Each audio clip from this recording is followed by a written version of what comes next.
हमारा अगला फाइलम है Annelida.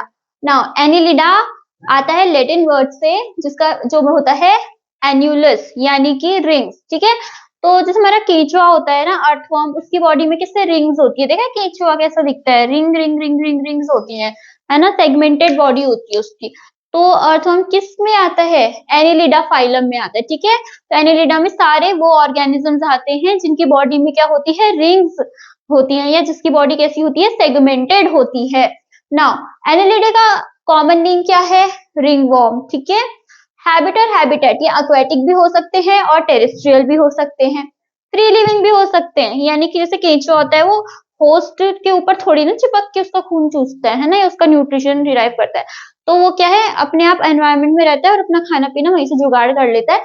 It is called free living. या फिर ये कैसे हो सकते हैं, कभी कभी पैरासिटिक भी हो सकते हैं, यानी कि किसी होस्ट की बॉडी में से न्यूट्रिशन डिराइव करते हैं, किसी और ऑर्गेनिज्म की बॉडी में चिपक के वहां से उसका न्यूट्रिशन लेते हैं, ठीक है। लेवल ऑफ ऑर्गेनाइजेशन इसका कैसा है, ऑर्गन सिस्टम लेवल, यानी इसकी बॉडी में भी क्या है, प्रॉपर ऑर्गन सिस्टम है। फिर सिमेट्री इसकी कैसी है, बायलेटरल, यानी कि अगर मैं अर्थवर्म को बीच में से काटूं तो उसका जो लेफ्ट साइड है और उसका जो राइट साइड है वो एक जैसा होगा।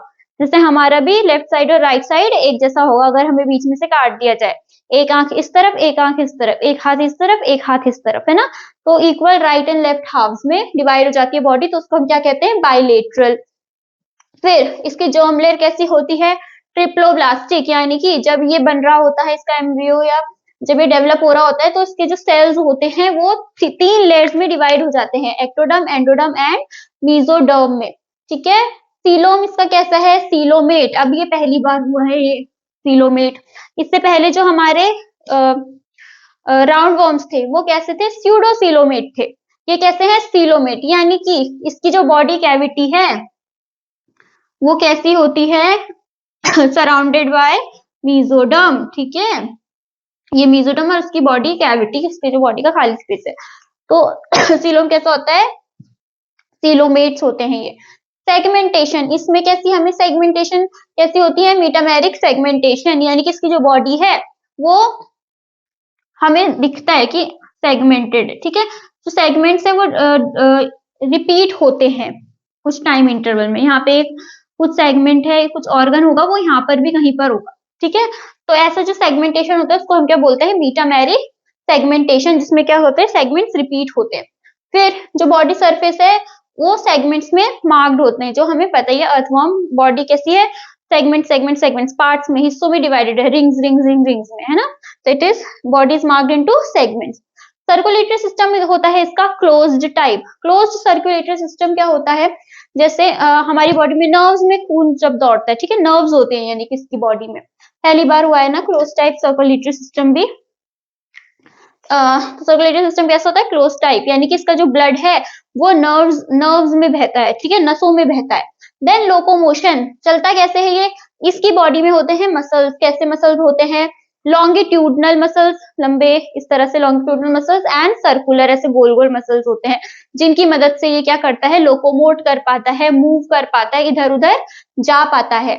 Then aquatic annelids have lateral appendages, जो aquatic हमारे aquatic forms होती है, aquatic annelids होते हैं, उनमें क्या होता है, lateral appendages होते हैं। appendages are basically हमारे हाथ और पैर appendages है, हम ऐसे बोलेंगे, ठीक है। जो मेन बॉडी से जो दो बाहर निकल रहे हो उनको क्या बोलते हैं, appendages। तो इनकी बॉडी में क्या होते हैं, appendages होते हैं मूवमेंट के लिए। फिर ऑस्मोरेगुलेशन और एक्सक्रीशन इनकी बॉडी में कैसे होता है, नेफ्रीडिया, इनकी बॉडी में इनका जो कैरेक्टरिस्टिक फीचर है नेफ्रीडिया, इनकी बॉडी में नेफ्रीडिया होता है, ठीक है। एनालिड्स की बॉडी में स्पेशल कैरेक्टरिस्टिक है इसकी, जिसकी मदद से क्या होता है, इनका एक्सक्रीशन होता है, और साथ में ऑस्मोरेगुलेशन।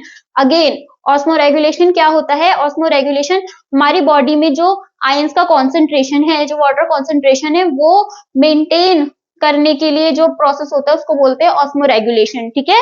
तो कौन करता है ऑस्मोरेगुलेशन, इसमें नेफ्रीडिया करते हैं। देन न्यूरल सिस्टम, अभी हमने बोला कि इनकी बॉडी में नर्व्स हैं, तो नर्वस सिस्टम इनका जरा देख लेते हैं, न्यूरल सिस्टम कैसा है, पैड गैंग्लिया होता है, ठीक है। हमारी बॉडी में जैसे वेन्स, आर्टरीज और वो होती है, इनकी बॉडी में क्या होता है, गैंग्लिया होता है, पैड, ठीक है, पैड यानी कि दो दो के पैर में होते हैं। गैंग्लियन जो गैंग्लिया होता है वो लेटरल नर्व से कनेक्टेड होता है, किसके द्वारा? वेंट्रल नर्व कॉर्ड से, ठीक है, सॉरी वेंट्रल नर्व कॉर्ड से कनेक्टेड होता है जो गैंग्लिया होता है इनका, और किसके द्वारा होता है? लेटरल नर्व से, ठीक है। तो ganglion is connected by lateral nerves to double ventral nerve cord. Then इनके रिप्रोडक्शन में आते हैं। इनमें रिप्रोडक्शन कैसा होता है? सेक्सुअल होता है। और इनकी बॉडीज कैसी होती है? डायोशियस भी होती है और मोनोशियस भी होती है। डायोशियस यानी कि मेल अलग और फीमेल अलग, ठीक है। मेल ऑर्गेनिज्म अलग होता है, फीमेल अलग होता है, उसको बोलते हैं हम डायोशियस, ठीक है।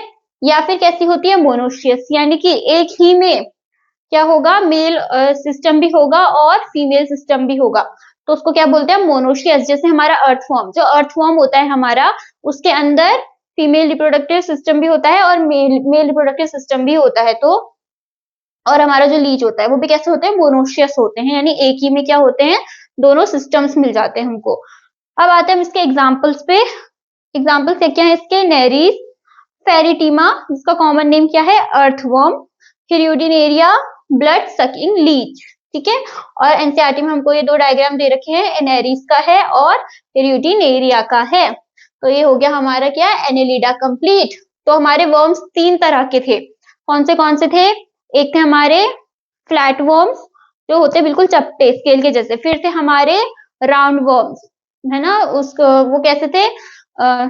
अर्थवर्म जैसे थे, बस उनकी बॉडी में सेगमेंट्स नहीं थे, रिंग्स नहीं थी। और फिर होते हैं हमारे एनेलिडा, यानी कि रिंग्स होते हैं जिनकी बॉडी में, जैसे हमारा अर्थवर्म। और ये हो गया हमारा कंप्लीट वर्म्स वाला सेगमेंट, ठीक है। अब हम आते हैं अगले फाइलम पे।